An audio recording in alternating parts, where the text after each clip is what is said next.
vitamin A, ano ang pumapasok sa isip ninyo? Pampalinaw ng mata. At isa sa mga pagkain sigana sa vitamin A ay ang kalabasa. Kung hindi kayo mahilig kumain ng gulay, ay matutuwa kayong isipin pwedeng gawing natanis ito, pastillas ni kalabasa. Pero paano nga ba ginagawa ito? Halik kayo, tutulungan tayo ni Claire. Ito ang mga sangkap na kakailanganin natin sa paggawa ng pastillas at kalabasa.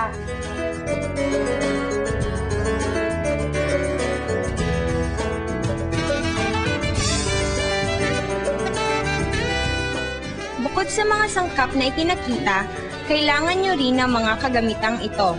Cellophane o papel di hapon, egg beater, mixing bowl, sandok, at kaserola para sa pagpapakulo ng kalabasa. Ilagay ang kalabasa sa lutuan. Pakuluan ito hanggang sa lumambot. Pag lumambot na, ilipat ito sa mixing bowl. Sa pamamagitan ng sandok.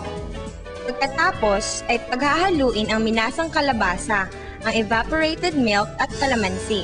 Pagkatapos ay isama muli ito sa apoy at ilagay ang harina.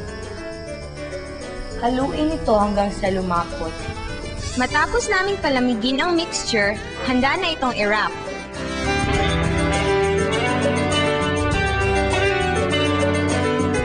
Madali lang palang gawin, ano? Oo nga sabi ko sa'yo. Tapos masustansya pa. Muna natin.